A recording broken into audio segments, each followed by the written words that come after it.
Welcome to another Curator's Chat. I'm Jason French, Curator of Collections at the Behringer-Crawford Museum. This is Karen Shields, and she is known in the community of kind of vintage Christmas as one of the feather tree ladies. So Karen, what is a feather tree? Well, actually, the branches are constructed or made with feathers, specifically goose feathers, and made in Germany. Also, I'd say late 1800s to the war, until whenever the war broke out in Germany. And then the production, because of the war, it stopped. Some of the later trees actually say made in Western Germany. Perhaps they went into storage, brought out after the war, and then made in Western Germany stamped on the bottoms. Okay, but so no more trees were being made after that point. That was it. Well, after the Second World War, feather trees were kind of went away. Right. You got into to reproducing and making feather trees. Yes. You and your sister, correct? Yes. Well, how did that happen? Sharon and I started looking for them, and we found quite a few. We had a discussion about how people are obviously looking for them, and they're not all, I mean, they're available, but you don't find them every day. So I don't remember which one of us said, somebody's going to start making the trees.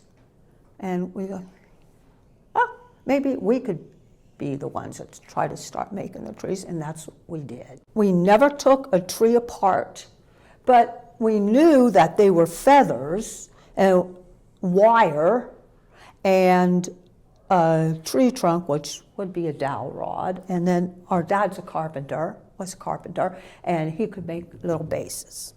So it was a matter of getting the wire, which we did at a craft store, and we went to a turkey farm here in northern Kentucky, Toots. We took them home and were working with them, and we were able to construct branches, but they didn't really look exactly right. The branches, the feathers were really, the turkey feathers, the wing feathers, and they were really big and round, and that was not the look we were trying to achieve. So our dad, who's German, because our last name was Bauer, and he said, you know, girls, Germany wouldn't have had turkeys. That's an American bird, but they would have had geese. We go, really? Okay, he goes, yeah, and geese make perfect sense because these feathers on these old trees, not so much this one, but your other examples of your antique trees, they're fluffier, and the goose feathers is a water bird. And if you work with these birds, they have lanolin, or their feathers are actually oily. Mm-hmm. And I think that's probably why the goose feather trees, the feathers work so much better, because they're softer, and the turkey feathers are really dry, but they're not a water bird. It just made so much sense. As we started making things, we were able to figure out more or less a little bit more about the history and their evolution.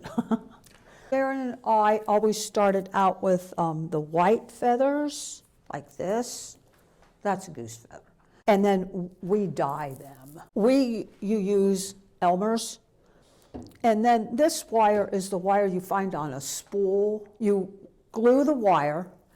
As you start wrapping, you form like that. It's like little pine needles. They had the feathers, they had the geese, and they probably used the down and all the other things for pillows and stuff. All the little trees have little red berries on the ends of the branches. These are two different kinds of goose feathers, but there's a branch and there's one, a green one and a white one. So after you get all your branches at different sizes done, then you just start inserting the branches into the wires, like into the trunk, the wires into the trunk like this. And you just have to crimp them in there and then wire around. You can use a spool wire and wrap them around and hold them in place. And then you got a little hole we drill in the top, and that's where the top piece goes, and then 3 more around the top, then your next row, all the way up until however size tree you want to make.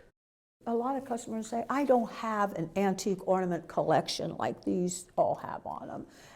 But you don't need that. Any collection of ornaments that you have, old, new, or handmade, any age, anything, it looks very good on the feather tree, and the feather tree becomes basically structural in nature, don't you think? Yeah. And the ornaments pop out in the tree, kind of, you might look at the tree, but it's not the focal point. Well, thank you for watching this Curator's Chat. Feel free to like and subscribe, and we'll see you in our next chat.